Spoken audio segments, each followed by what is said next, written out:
Welcome. In this video, I will address grit, the attitude that I think is necessary to success in college. I'm going to use a Microsoft Word document to help me organize my thoughts, but I'm not working from a script, so I'll occasionally be making some offhand comments. I am going to cite a number of expert sources, though, and I'll do my best to include a list of references in the description to this video. Let's get started. Duckworth and her colleagues defined grit as perseverance and passion for long-term goals. Boerma and Neill expanded that definition by clarifying that grit is non-cognitive. It's not something to be thought about, and it is positively correlated with academic performance, meaning as grit increases, so does the quality of academic work. Duckworth later, in a TED Talk video, described grit as stamina to stay focused on goals in the face of the challenges that arise each day. Now, her TED Talk video has been viewed almost 27 million times as of the day I'm recording this video. This reflects the value that people give to her topic of grit. It's something that we recognize it as necessary to success, particularly to academic success. But what is it? Well, grit is the ability and willingness to follow through in the face of challenges. And this was noted as far back as the 19th century by Galton. More than simply doing what is required, grit is aligned with personal motivation, both intrinsic and extrinsic motivation. And along with motivation, grit can be learned. It's a common characteristic for those who succeed in academic work. In addition to being well correlated with success in educational activities, grit is also associated with non-academic activities, such as the jobs that we have or the financial success that we each have. It's also correlated with lifetime health. So being gritty can be healthy.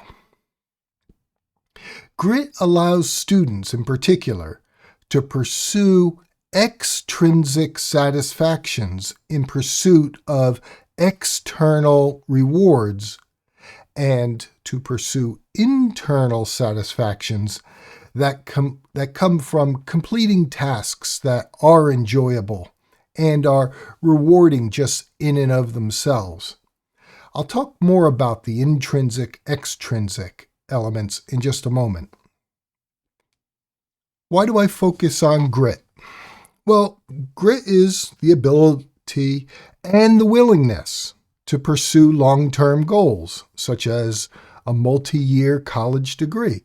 In the United States, most bachelor's programs require 4 years of study. That's a long time, particularly when taken on by someone who's 18 or 19 years old. 4 years is a good portion of their lifetime. Now, intelligence, however we want to define it, is generally recognized as the significant predictor of lifetime success, including academic success. And although grit has been less frequently recognized as a contributor to lifetime success, it is a major component of the behaviors that I've observed in the students who do well in their academic work. Now, intelligent students may buoy professors, but more than just innate intelligence, these instructors really want students who work hard, focus on activities that serve their long-term academic goals, and avoid being distracted from their scholarly tasks. Professors seek students who demonstrate grit and maybe just more than a little bit of cognitive intelligence. The activities and the assignments that professors present are often seen by students as challenges to be overcome rather than learning opportunities that can be relished in the moment. So there may be an external and extrinsic objective of completing the assignment that was given by the professor, rather than the intrinsic value that comes just from doing something well. It's often those particular academic tasks that offer the greatest opportunities to develop useful future skills that are themselves the most tedious or onerous. It's those assignments that we least enjoy doing that often have the greatest long-term benefit. Therefore, it's grit, the willingness to keep one's nose to the grindstone and press through, that becomes all the more important for succeeding in college. Students need to push through and attend to those tasks that are onerous because it's likely they will become the most valuable in the long run. Now, I've addressed in other videos the need for self-management. But what I've observed in doing a bit of research in preparation for this video is the element of self-control kept coming up in the psychological literature. The ability to manage one's efforts, time management, task prioritization, doing what needs to be done first before doing something that is simply enjoyable. And also being honest about one's abilities and what skills need yet to be acquired. These are all elements of grit. But grit goes beyond that. It's also maintaining a positive attitude and accepting the responsibilities of being a student. One of those responsibilities is being open to criticism from your professors. Your professors will grade your work. They will offer feedback that helps you improve the quality of your work. Accept that feedback in light of its intention.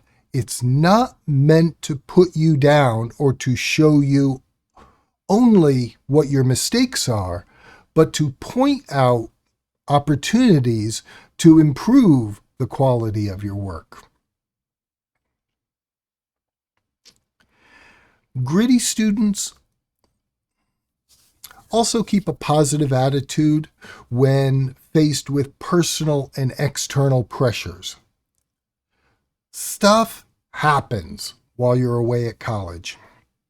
You will have multiple pressures to complete assignments, often at the same time.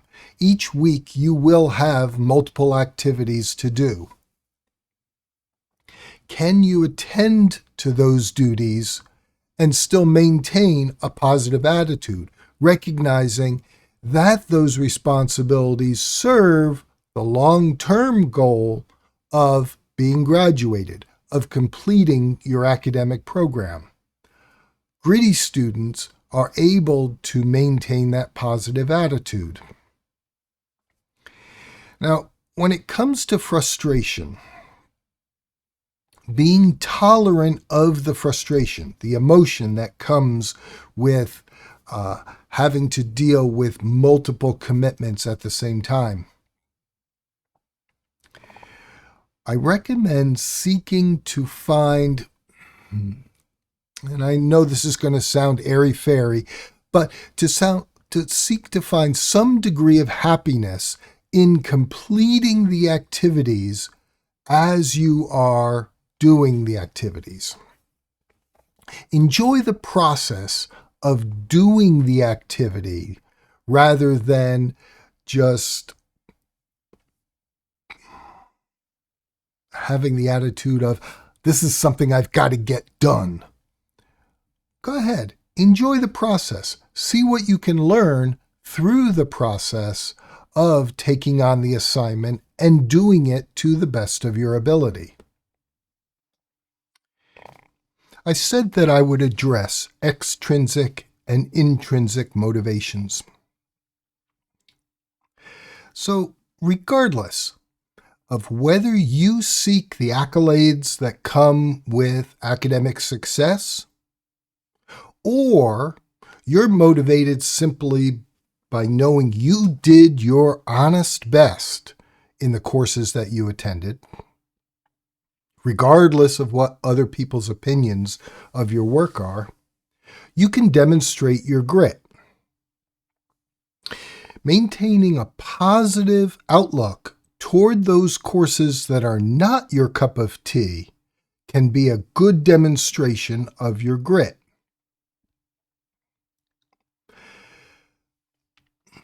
During your years at college, you will have to take courses in which you didn't think you had an interest. You might be a business or a computer science major who's required to take liberal arts courses such as art history or religion or literature. You might be a graphic design major who's required to take mathematics courses.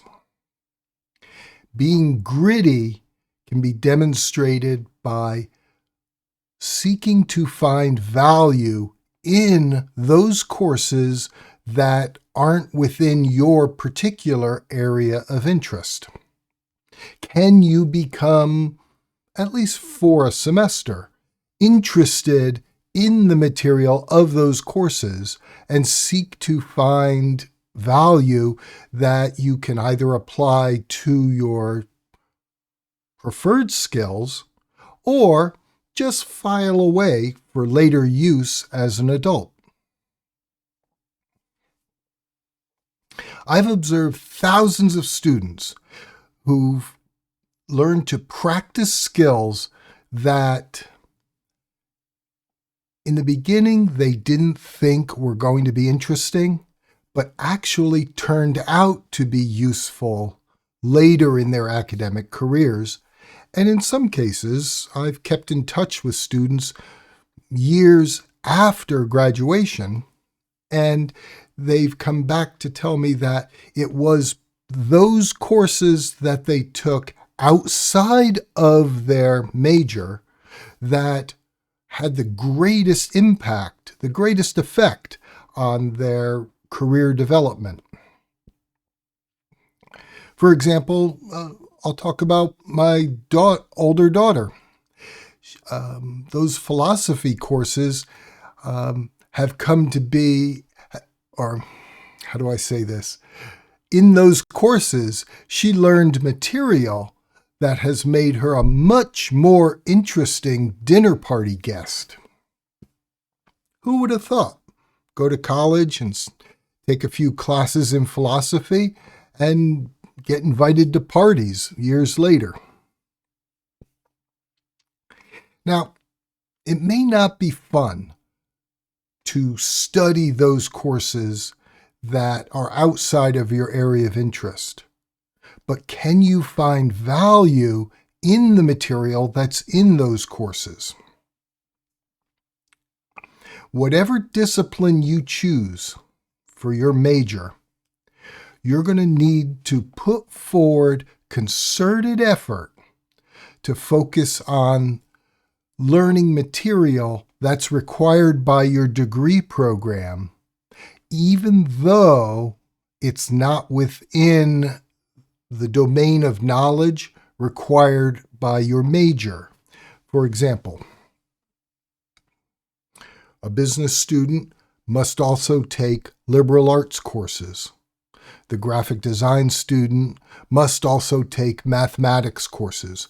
There's a reason why colleges have these broad educational objectives. It's because colleges are not training schools.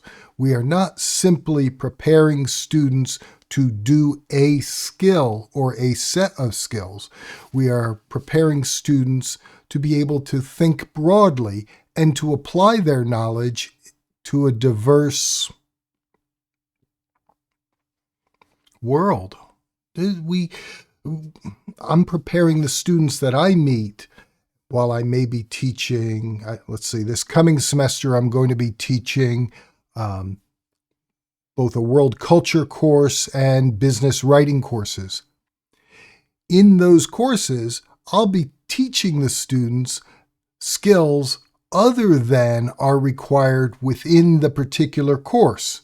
Now, I may not grade the students on that ancillary material, but I'm still going to present it to them because I want students to come out of the courses with a broader appreciation for the world at large. I really like Duckworth and her colleagues' definition of grit as the perseverance and passion for long-term goals. Not getting wrapped up in the details of the moment, but keeping all those details in perspective and understanding that they are leading toward larger, longer-term goals. By keeping an eye on the prize, whether that's being graduated from school or whatever the prize is, students can use grit to place those daily challenges in perspective.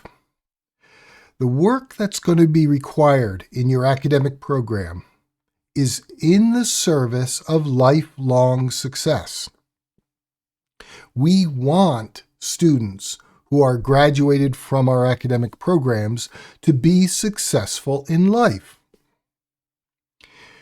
We, at least as an American culture, value education specifically because it prepares students in a way that technical training cannot. Now, we value technical training also, but it serves a different purpose. The activities that students must complete help them to better prepare themselves for the myriad challenges that they're going to face as productive post-academic citizens.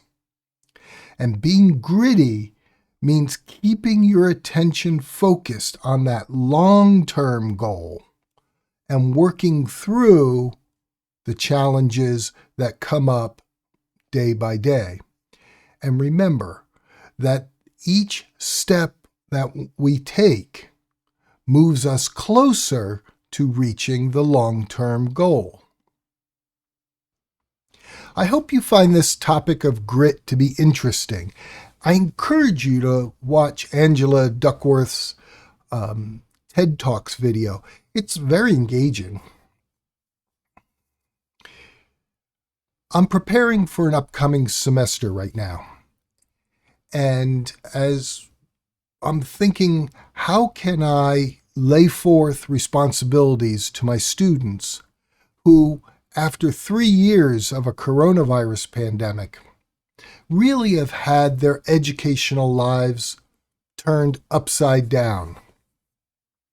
I want the students to recognize that grit is a necessary skill for succeeding in academic work. Part of academics is developing one's independence as a scholar. And the willingness to look at the activities with a positive eye really makes taking on the responsibilities of independent scholarship a whole lot more fun. And I want the educational process to be enjoyable.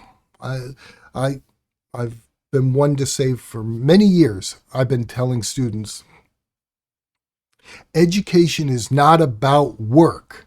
Education is about learning. It's about experiencing. It's about finding value.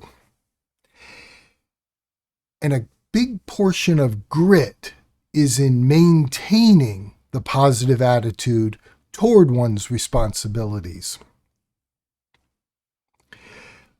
I wish you the absolute best in all your academic work, and I hope that you find yourself to be a really gritty student. I find that humorous to describe it that way, but that's the term that's used in the psychological literature. Grit, gritty student, grittiest students. I think that's funny. But those students that I've watched succeed in my classes over many years have all demonstrated a willingness to take on their responsibilities, to press forward when the going gets tough, to ask for help when they need it, to recognize what they're good at and what skills they still have yet to develop. But maybe most of all, successful students in my classes have been able to keep their assignments in perspective, to recognize how the assignments build one on the next as they progress through the semester, to understand how introductory courses prepare students or prepare them for more advanced courses, and how the advanced undergraduate courses prepare students for graduate courses. It's all a building process, and the individual assignments, the individual courses need to be kept in perspective. There really is a reason to the academic madness. In any regard, I wish you the absolute best in all of your academic work, and I look forward to seeing you again in a future video. Bye for now.